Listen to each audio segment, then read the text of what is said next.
Russia's army of media influencers, social media bots and trolls has increasingly amplified alt-right and far-right narratives in the United States since the 2016 presidential election. Russia's efforts to push propaganda and disinformation, experts say, are nothing new and extend beyond the US to nations in Europe. But they have seemed to evolve in recent months, increasingly infiltrating and engaging with alt-right and far-right Americans online. Moscow's aim is widely viewed as exploiting divides and sowing distrust of democratic institutions, the latter a conclusion reached by the U.S. intelligence community in its initial investigation of Russia's interference in the presidential election, including overt efforts to push propaganda, promoting content that is divisive. That is the ultimate goal here, said Lee Foster, manager of information operations analysis at FireEye Intelligence. It's the same in Europe, but the specific themes change, Foster said.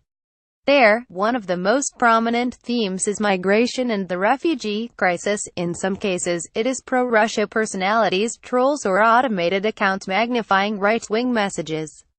The latest example is the recent flood of negative coverage of President Trump's national security advisor, H.R. McMaster, which originated on right-wing media outlets like Breitbart News and has been picked up by prominent conservative personalities, including Sean Hannity. The campaign, coined Fire McMaster, was also picked up by automated Twitter accounts, commonly known as bots, that are linked to Russia, according to Hamilton 68, a new dashboard developed to monitor fake news. Separately, researchers at the Atlantic Council's Digital Forensic Research Lab identified Lee Stranahan, a host on Russian state-run outlet Sputnik, as one of the most prominent voices behind the anti-McMaster campaign. The long view of the Russian Active Measures program is chaos and disunity among the American government. Clint Watts, a former FBI agent and cybersecurity expert who developed the Hamilton 68 dashboard, told NPR earlier this month, the reason the Fire McMaster topic is so potent is it's one of the key themes that you consistently will see the Russians push, Watts said. One is anti-EU. They want to see the EU break up. The other one is anti-NATO. And they want to see the US back away from both of those alliances. McMaster's very much about staying engaged in those alliances, which is different from other people in the White House. In other cases, pro-Russian personalities and accounts will push narratives to their targeted audience, attempting to get American influencers to pick up a certain storyline. Such was the case during 2016 presidential election campaign, noted Foster, when accounts tweeted content copied from the WikiLeaks dumps of Democratic officials' emails. Up through the election, it was heavily anti-Clinton and steadily increased in the promotion of pro-Trump material, Foster said. It moved into this pro-Trump realm. He noted that while these accounts continue to push anti-democratic messaging, the balance has shifted toward pro-right-wing messages. A more recent example is laid out by Atlantic Council researchers Dinara Baroyan and Ben Nimmo. According to their August 18 analysis, far-right and nationalist activists in the U.S. picked up a narrative pushed by Kremlin-backed media that the 2014 revolution in Ukraine was driven by neo-Nazis. The narrative, which Moscow has advanced to justify its annexation of Ukraine's Crimean Peninsula, again picked up steam as Russian figures began comparing the white nationalist rallies in Charlottesville, VA, to the uprising in Ukraine. Those pushing the narrative eventually used it to attack Republican figures, notably Sen.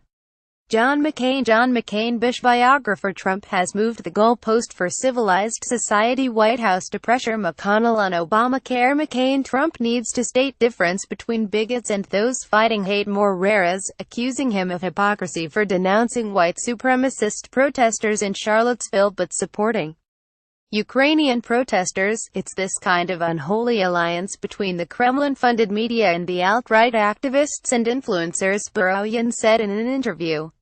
Bots, or automated accounts that tweet at high volumes, play a key role in amplifying these messages online.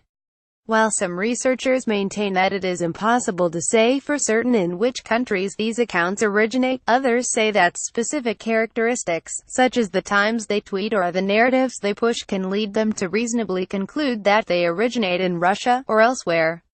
Experts say that pro-Russia bot activity, particularly targeting U.S. audiences, has evolved in recent months. They went from being effectively propaganda experiments to being something that is now known tradecraft, explained Ryan Calember, Senior Vice President for Cybersecurity Strategy at Proofpoint.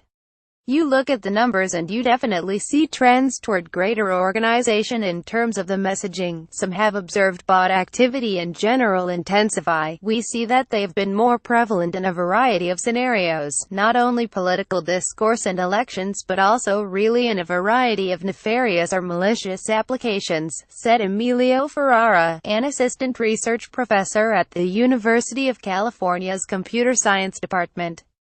They are used to push conspiracy theories. They are used to push anti-science operations like climate change denial campaigns. Ferrara published research in July linking Twitter bots that spread pro-Donald Trump. Donald John Trump Assange meets U.S. Congressman, vows to prove Russia did not leak him documents. A history lesson on the Confederacy for President Trump. GOP Senator Trump hasn't changed much since campaign. More messages ahead of the U.S. election to those that circulated disinformation about then-French presidential candidate Emmanuel Macron leading up to the May 2017 election in France.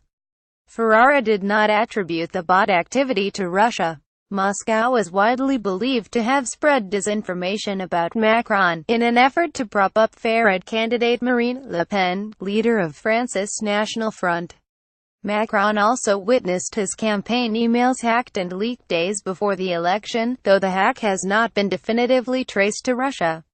National Security Agency Director Mike Rogers has said that the U.S. warned France of Russian cyber activity before the hack. When it comes to pro-Russia's accounts engaging in the U.S., they are not solely reaching out to the alt-right. There are also anti-Trump bots and trolls tied to Russia, Calember said, that engage with left-wing audiences to push disinformation. For now, though, the engagement is more prominent on the right because the narrative fits Russia's aim. Experts say, it goes to show that this is not in any way a phenomenon that is restricted to the alt-right, Calember said. That's just a vehicle of convenience for whatever the Russian agenda happens to be.